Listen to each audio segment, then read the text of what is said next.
Lundi de Pâques. Le mystère de la glorieuse Pâques est si vaste et si profond qu'une semaine entière pourrait bien être consacrée à sa méditation.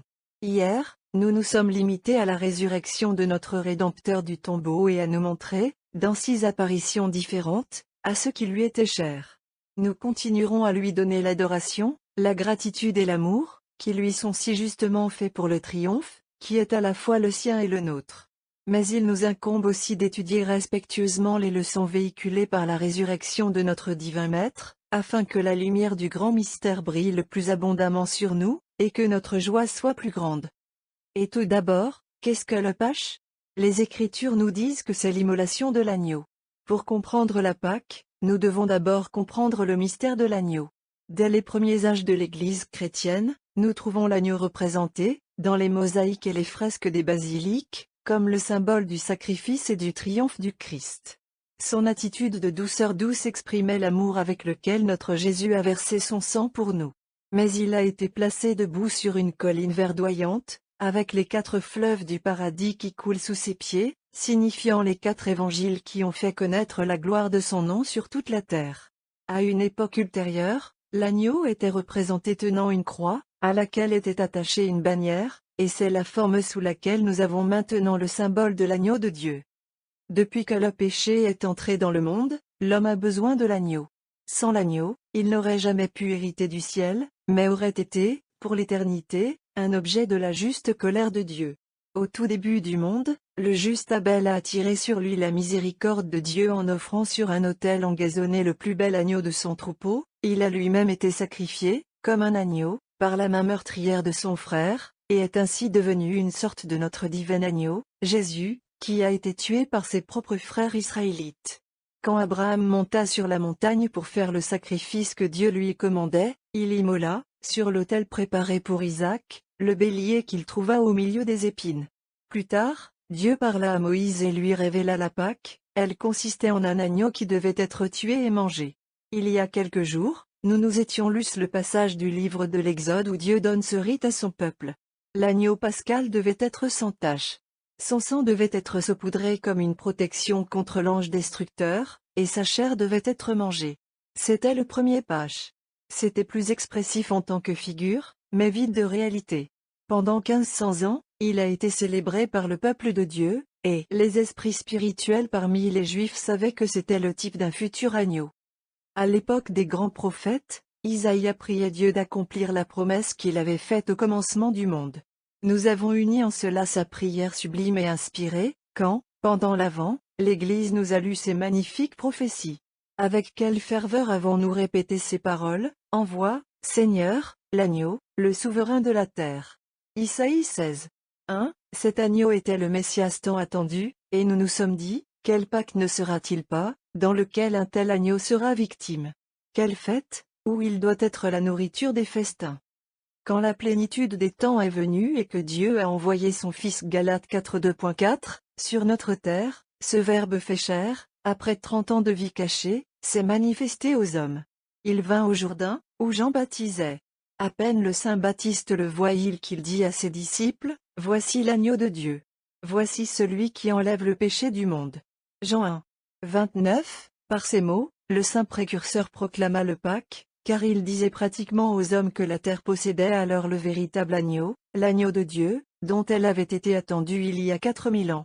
Oui, l'agneau qui était plus juste que celui offert par Abel, plus riche en mystère que celui tué par Abraham sur la montagne, et plus impeccable que celui qu'il était commandé aux Israélites de sacrifier en Égypte, était venu. Il était l'agneau pour lequel Isaïas priait si ardemment. L'agneau envoyé par Dieu lui-même. En un mot, l'agneau de Dieu. Quelques années passaient, puis l'immolation. Mais il y a 3 jours, nous avons assisté à son sacrifice. Nous avons été témoins de la patience douce avec laquelle il a souffert de ses bourreaux pour le tuer. Nous avons été lavés de son précieux sang, et cela nous a purifiés de tous nos péchés. L'effusion de ce sang rédempteur était nécessaire pour notre Pâque. Si nous n'avions pas été marqués avec elle, nous n'aurions pas pu échapper à l'épée de l'ange destructeur. Elle nous a fait participer à la pureté du Dieu qu'il a si généreusement abandonné pour nous. Nos néophytes sont sortis plus blancs que la neige de la police, dans laquelle ce sang a été mélangé. Les pauvres pécheurs, qui avaient perdu l'innocence reçue dans leur baptême, ont retrouvé leur trésor, parce que l'énergie divine de ce sang a été appliquée à leurs âmes. Toute l'assemblée des fidèles est vêtue du vêtement nuptial, riche et juste au-delà de toute mesure, car il a été rendu blanc dans le sang de l'agneau. Apoc 7h14. Mais pourquoi ce vêtement de fête? C'est parce que nous sommes invités à un grand banquet, et là encore, nous retrouvons notre agneau. Lui-même est la nourriture des invités heureux, et le banquet est la Pâque. Le grand apôtre saint André, confessant le nom du Christ devant le proconsul païen Éja, prononça ces paroles sublimes. J'offre quotidiennement sur l'autel l'agneau immaculé, dont se nourrit toute la multitude des fidèles, l'agneau qui est sacrifié, reste entier et vivant. Hier, ce banquet a été célébré dans tout l'univers. Elle est maintenue pendant tous ces jours, et par elle nous contractons une union étroite avec l'agneau, qui s'incorpore à nous par la nourriture divine qu'il nous donne. Le mystère de l'agneau ne s'arrête pas non plus là. Isaïas a demandé à Dieu d'envoyer l'agneau qui devait être le souverain de la terre. Il vient donc non seulement pour qu'il soit sacrifié, non seulement pour qu'il nous nourrisse de sa chair sacrée, mais aussi pour qu'il commande la terre et soit roi. Voici, encore une fois, notre Pâche. La Pâque est l'annonce du règne de l'agneau. Les citoyens du ciel le proclament ainsi, voici, le lion de la tribu de Juda, la racine de David a conquis. Apoc 5:2.5, mais, s'il est le lion, comment est-il l'agneau? Soyons attentifs au mystère. Par amour pour l'homme, qui avait besoin de rédemption, et d'une nourriture céleste qui revigorait, Jésus daigne être comme un agneau. Mais il devait, en outre, triompher des siens et des nôtres ennemis, il devait régner, car tout pouvoir lui était donné dans le ciel et sur la terre. Matthieu 28:18, en cela, son triomphe et sa puissance, il est un lion, rien ne peut lui résister, sa victoire est célébrée, ce jour-là, dans le monde entier. Écoutez le grand diacre d'Édesse, saint Éphrem, à la 12e heure, il fut descendu de la croix comme un lion qui dormait. Dans Sanctam Paracévène, et dans Crucem Elatronem, oui, en vérité, notre lion dormait. Car son repos dans le sépulcre ressemblait plus au sommeil qu'à la mort, comme le remarque saint Léon. Premier sermon, sur la résurrection, n'était-ce pas l'accomplissement de la prophétie mourante de Jacob? Ce patriarche, parlant du Messie qui allait naître de sa race, a dit, Judas est une femelle de lion. À la proie, mon fils, tu es monté. Au repos, tu as couché comme un lion. Qui le réveillera? Genèse 49:2.9, il s'est réveillé lui-même, par sa propre puissance. Il est ressuscité. Un agneau pour nous, un lion pour ses ennemis. Unissant ainsi, en sa personne, la douceur et la puissance. Cela complète le mystère de notre Pâque, un agneau, triomphant, obéi, adoré. Rendons-lui l'hommage si justement dû. Jusqu'à ce qu'il nous soit permis de nous joindre, au ciel, aux millions d'anges et aux 4 anciens, répétons, ici sur terre, l'hymne qu'il chante pour toujours, l'agneau qui a été tué, est digne de recevoir le pouvoir, et la divinité, et la sagesse, et la force, et l'honneur et la gloire, et la bénédiction. Apoc 5h12. Autrefois, toute cette semaine était célébrée comme une fête, avec l'obligation de se reposer du travail servile. L'édit, publié par Théodose en 389, interdisant toute procédure de droit au cours de la même période, était complémentaire à cette loi liturgique, que nous trouvons mentionnée dans les sermons de saint Augustin, sur le sermon de notre Seigneur sur la montagne, et dans les homélies de saint Jean Chrysostome. Le second de ces deux saints-pères s'adresse ainsi aux nouveaux baptisés, vous profitez d'une introduction quotidienne pendant ces 7 jours. Nous vous organisons un banquet spirituel, afin de vous apprendre à vous armer et à lutter contre le diable, qui se prépare maintenant à vous attaquer plus violemment que jamais. Car plus grand est le don que vous avez reçu, plus grand sera le combat que vous devez traverser pour le préserver. Au cours de ces 7 jours suivants, vous avez la parole de Dieu qui vous est prêchée, afin que vous puissiez aller de l'avant bien préparé à combattre avec vos ennemis.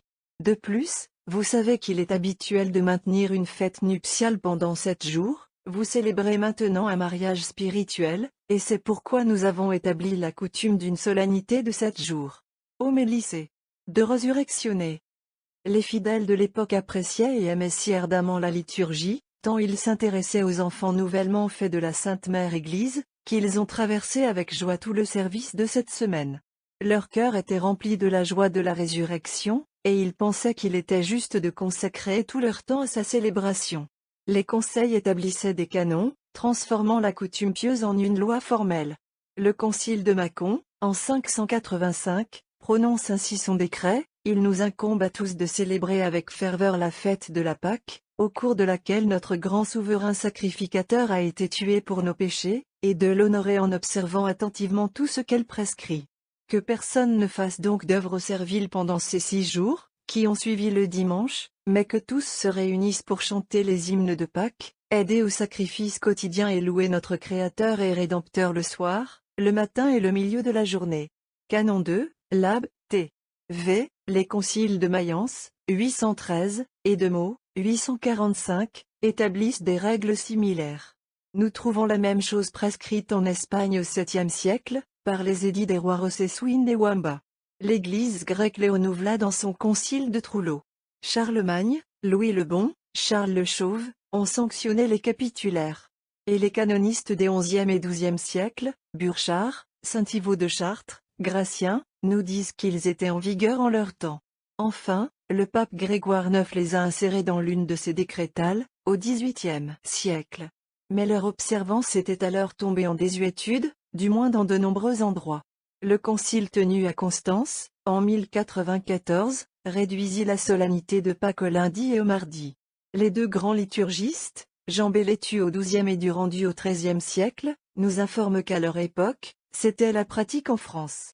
Elle est progressivement devenue la discipline de toute l'Église occidentale, et a continué à l'être, jusqu'à ce que la détente se glisse encore plus loin, et une dispense a été obtenue par certains pays, d'abord pour le mardi, puis pour le lundi. Afin de bien comprendre la liturgie de toute l'octave de Pâques, dimanche bas inclus, nous devons nous rappeler que les néophytes étaient autrefois présents, vêtus de leurs vêtements blancs, à la messe et à l'office divin de chaque jour. Des allusions à leur baptême sont continuellement faites dans les chants et les leçons de toute la semaine. À Rome, la garde aujourd'hui est la basilique Saint-Pierre. Samedi, les catéchumènes ont reçu le sacrement de la régénération dans la basilique du Latran de notre Sauveur. Hier, ils ont célébré la résurrection dans la magnifique église Sainte-Marie. C'est juste qu'ils viennent, en ce 3e jour, rendre leur dévotion reconnaissante à Pierre, sur qui le Christ a bâti toute son église. Jésus notre Sauveur, Marie Mère de Dieu et des hommes, Pierre la tête visible du corps mystique du Christ, ce sont les 3 manifestations divines par lesquelles nous sommes entrés pour la première fois dans l'Église chrétienne et avons maintenu notre place dans celle-ci. Masse. L'introïte, tirée du livre de l'Exode, s'adresse aux nouveau-nés de l'Église. Elle leur rappelle le lait et le miel qui leur ont été donnés dans la nuit de samedi dernier, après qu'ils eurent reçu la Sainte Communion. Ce sont de vrais Israélites, amenés dans la terre promise. Qui louent donc le Seigneur, qui les a choisis dans le monde païen, afin qu'il en fasse son peuple préféré. Introïte. Le Seigneur vous a amené dans un pays qui coule de lait et de miel, Alléluia, que la loi du Seigneur soit toujours dans votre bouche. Alléluia, Alléluia. Louez le Seigneur et invoquez son nom, publiez ses œuvres parmi les païens. Gloire, etc. Le Seigneur, etc. À la vue de Jésus, son époux, maintenant libéré des liens de la mort, la Sainte Église prie Dieu pour que nous, membres de cette tête divine, arrivions à cette liberté parfaite dont la résurrection est le type. Notre long esclavage au péché aurait dû nous enseigner la valeur de cette liberté des enfants de Dieu que notre Pâque nous a rendue. Recueillir. Dieu, qui, par le mystère de la solennité pascale, a accordé des remèdes au monde. Continuez, nous vous implorons, vos bénédictions célestes sur votre peuple, afin qu'il mérite d'obtenir une liberté parfaite et d'avancer vers la vie éternelle. Par, etc. Épître. Leçon des Actes des Apôtres 10.2.37-43. Vous connaissez la parole qui a été publiée dans toute la Judée, car elle est partie de Galilée, après le baptême que Jean a prêché, Jésus de Nazareth, comment Dieu l'a oint du Saint-Esprit, et de la puissance, qui a fait le bien et guéri tous ceux qui étaient opprimés par le diable, car Dieu était avec lui. Et nous sommes témoins de tout ce qu'il a fait sur la terre des Juifs et à Jérusalem, qu'ils ont tué, en le pendant à un arbre. Lui, Dieu l'a ressuscité le 3e jour, et l'a donné pour qu'il se manifeste, non pas à tout le peuple, mais à des témoins préétablis par Dieu, même à nous, qui avons mangé et bu avec lui après qu'il soit ressuscité d'entre les morts. Et il nous a commandé de prêcher au peuple et de témoigner que c'est lui qui a été nommé par Dieu, pour être juge des vivants et des morts. À lui tous les prophètes témoignent que, par son nom, tous reçoivent la rémission des péchés, qui croient en lui. Saint Pierre a prononcé ces paroles à Corneille, le centurion, ainsi qu'à la famille et aux amis de ce païen qui les avait réunis pour recevoir l'apôtre que Dieu lui avait envoyé. Il était venu pour les préparer au baptême, et ainsi en faire les prémices du monde païen, car jusqu'à ce moment-là, l'évangile n'avait été prêché qu'aux Juifs. Remarquons que c'est Saint Pierre, et non aucun autre apôtre, qui nous ouvre, païens, la porte de l'Église, que le Christ a bâtie sur lui, comme sur le rocher imprenable. Ce passage des Actes des Apôtres est une leçon appropriée pour ce jour, dans la station et dans la basilique Saint-Pierre. Il est lu près de la confession du grand apôtre, et en présence des néophytes, qui ont été convertis du culte des faux dieux à la vraie foi.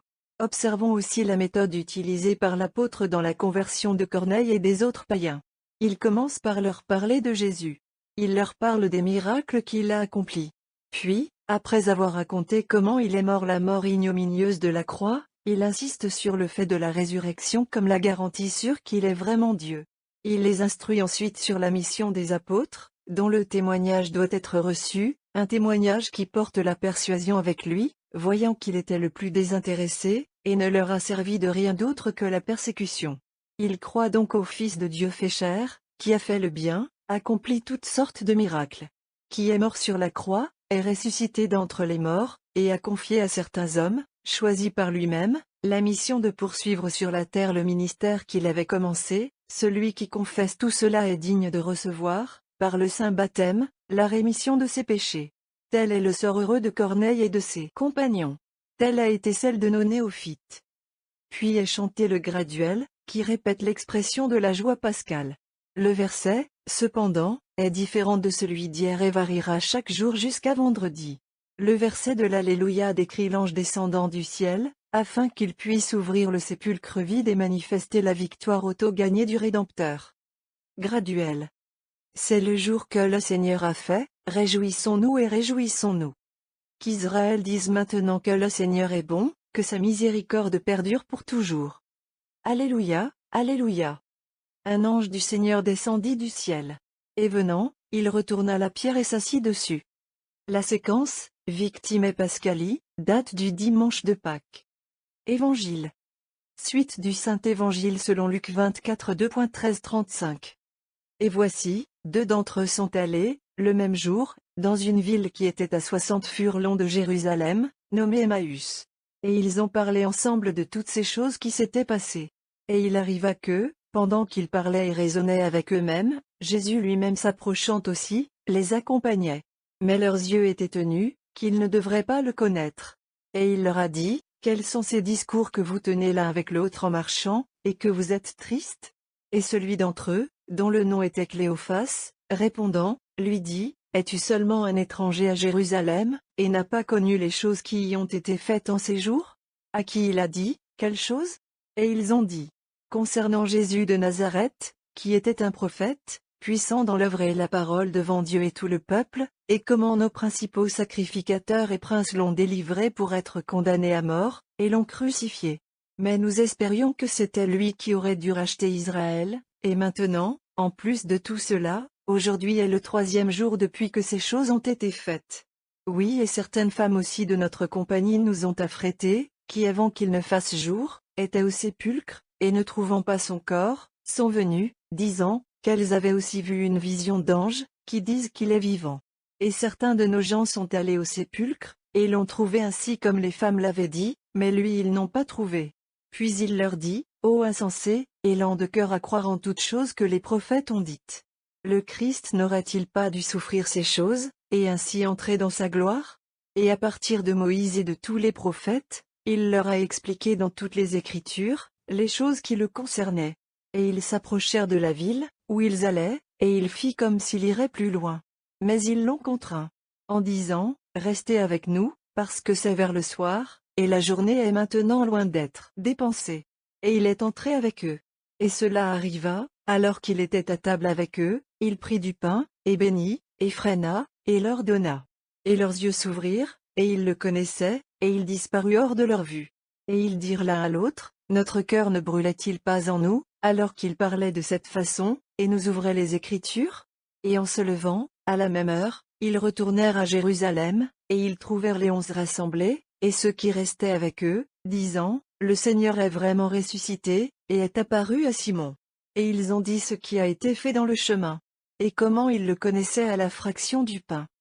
Considérons attentivement ces 3 voyageurs sur le chemin d'Emmaüs, et accompagnons-les en esprit et en affection. 2 d'entre eux sont des hommes fragiles comme nous, qui ont peur de souffrir. La croix les a déconcertés.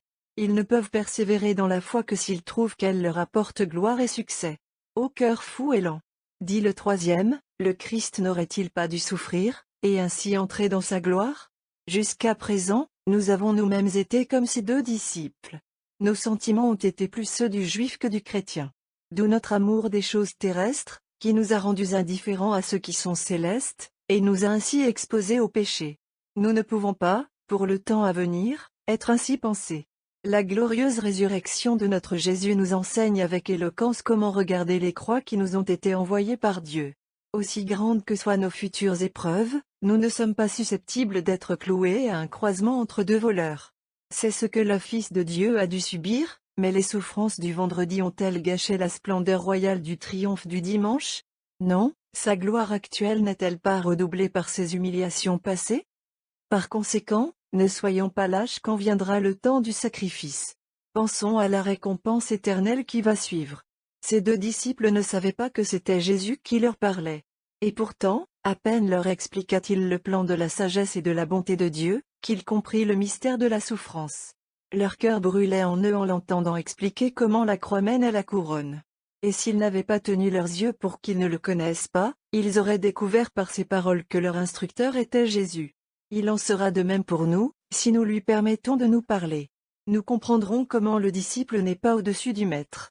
Matthieu 10h21, réjouissons-nous, en cette Pâque, de contempler la gloire resplendissante de notre Seigneur ressuscité, et nous nous exclamerons avec l'apôtre, non.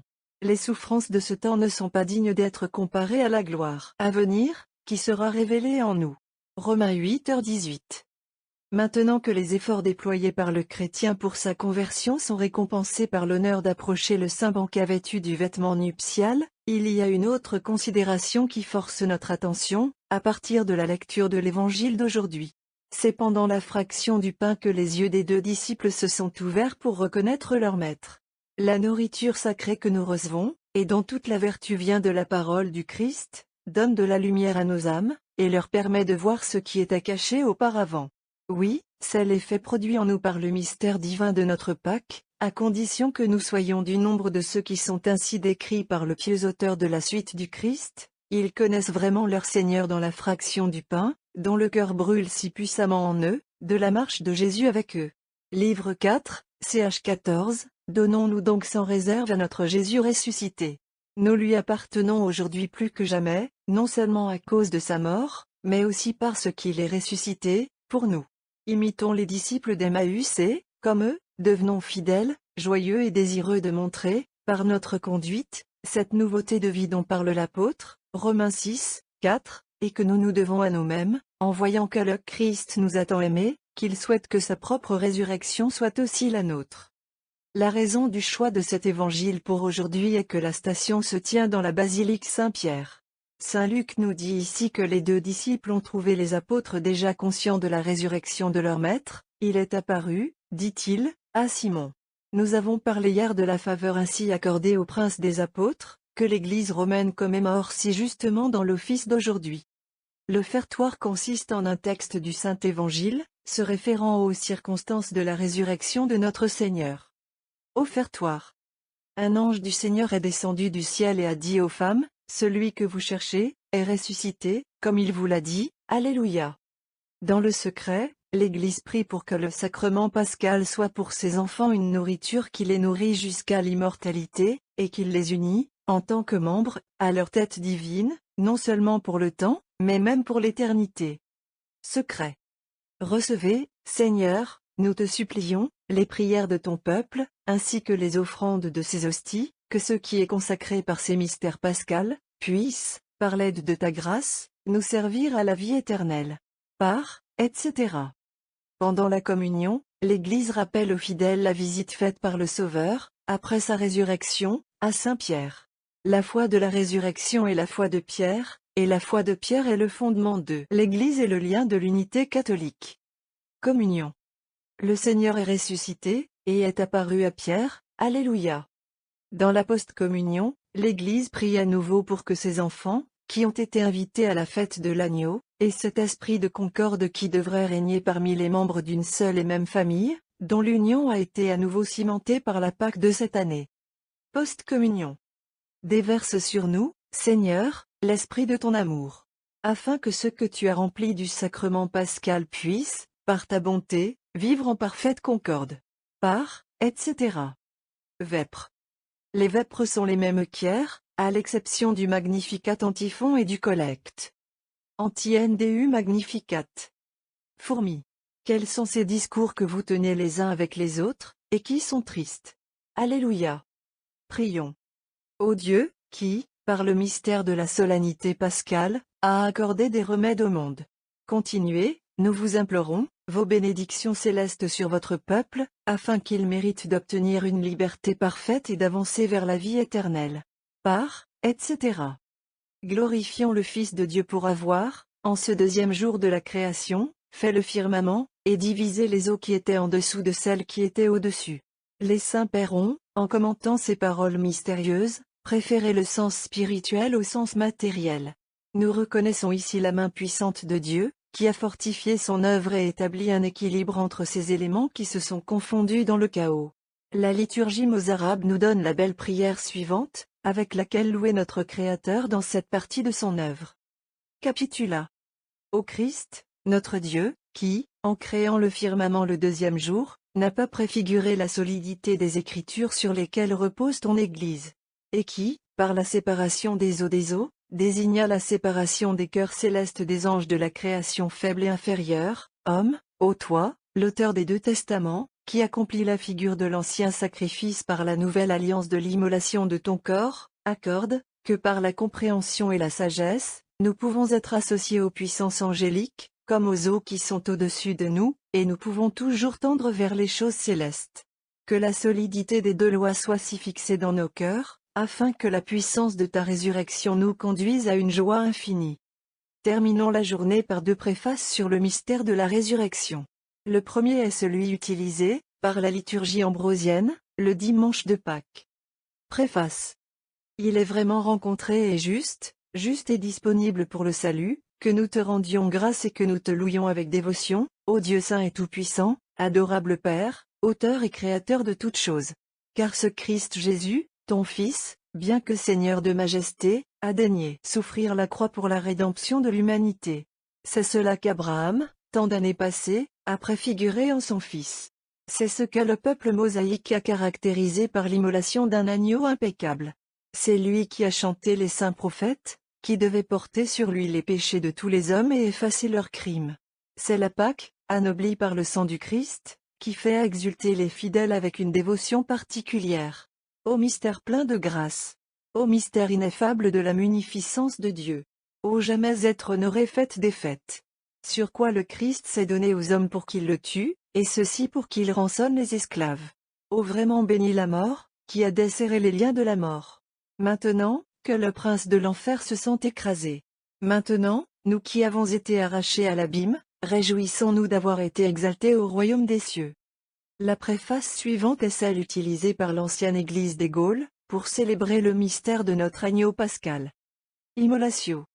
Il est juste que nous te rendions grâce, Dieu tout-puissant et éternel, par Jésus-Christ, ton Fils, notre Seigneur, par qui tu as donné la vie à l'humanité, et tu voudrais que tes serviteurs Moïse et Aaron célèbrent la Pâque par le sacrifice d'un agneau.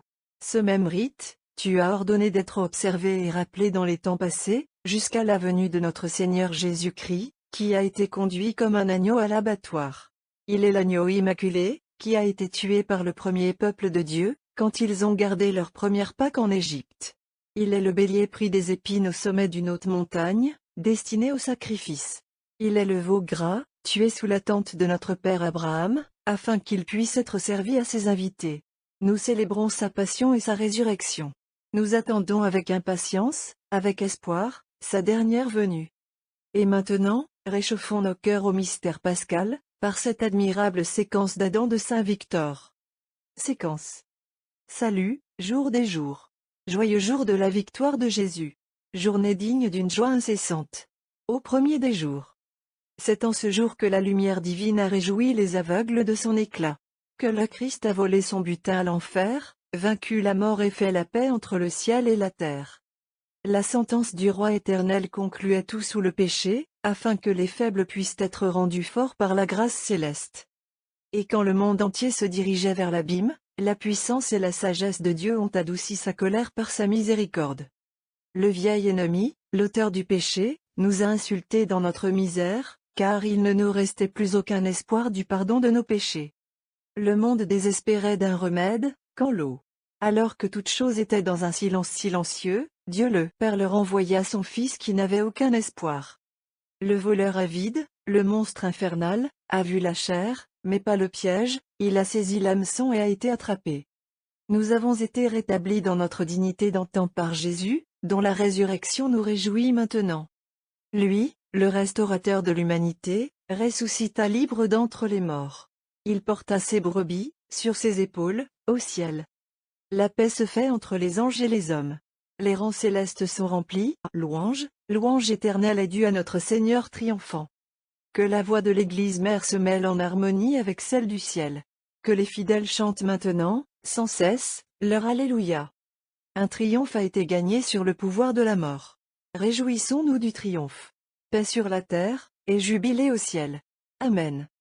Égal, égal, égal, égal, égal, égal, égal. Ce texte est tiré de l'année liturgique, écrit par Dom Prosper Guéranger.